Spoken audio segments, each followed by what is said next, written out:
Bonjour à tous, alors aujourd'hui je vais vous faire donc un récap des news du 27 septembre 2023. Alors pour commencer l'état du marché, alors comme on peut voir, aujourd'hui on est plutôt dans le rouge, mais à vrai dire on est surtout dans notre range depuis, je sais pas moi, depuis au moins 6 mois. Donc on fait rien, on fait pas grand chose à part aller en haut, aller en bas, aller en haut, aller en bas. Donc en ce moment c'est pas très intéressant, il se passe pas grand chose.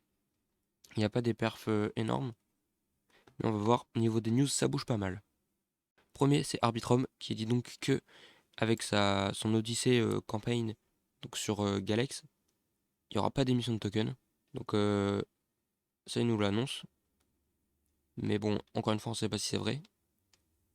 Mais bon, vaut mieux se dire qu'il n'y en aura pas, comme ça on va pas être déçu.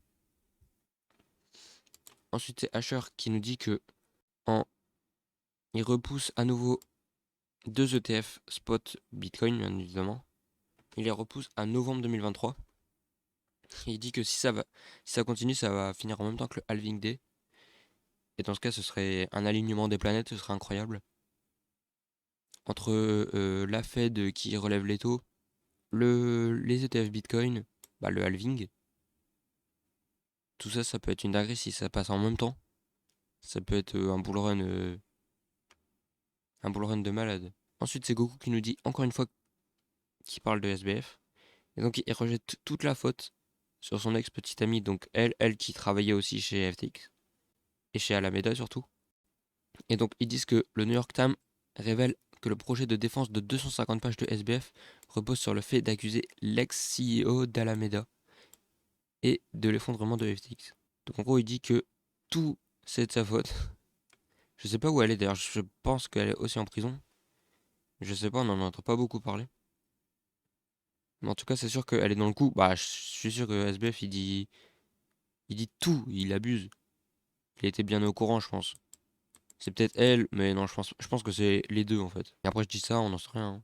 Ensuite, c'est donc Bitcoin News qui dit, en gros, il dit que tout le monde critique le mining et tout, alors que ça, tout le monde critique le mining pour l'aspect écologique, alors que ça, regardez, c'est pour extraire de l'or. Bah, c'est 15 000 fois plus polluant, quoi. Donc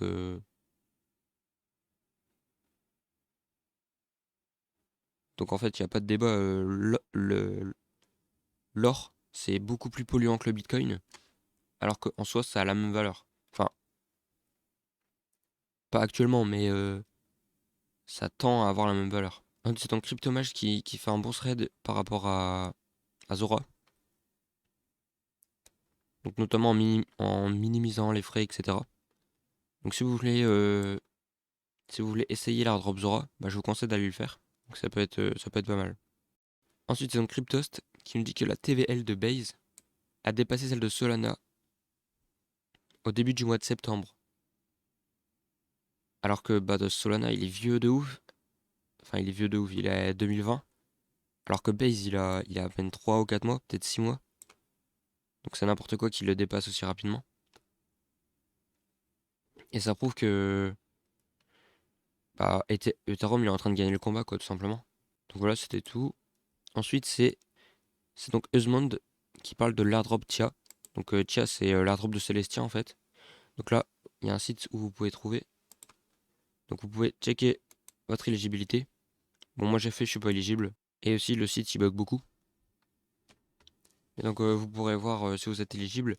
Et donc, les critères pour être éligible, en fait, c'est assez spécial parce qu'il fallait pas utiliser le testnet de Celestia ou je ne sais quoi. Voilà, donc là, on trouve par exemple les Early Adopter Ethereum Rollup. Donc, suffisait juste d'avoir fait des interactions sur les L2 à partir du 20 avril 2023 avec une balance d'au moins 50 dollars. Donc, en fait, ils ont pris une snapshot le 50 dollars le 1er janvier. Et ensuite, il fallait avoir fait des transactions après, à partir du 20 avril. Donc voilà, pour ça vous aurez une certaine somme. Ensuite, il fallait aussi stacker donc des atomes et des cosmos.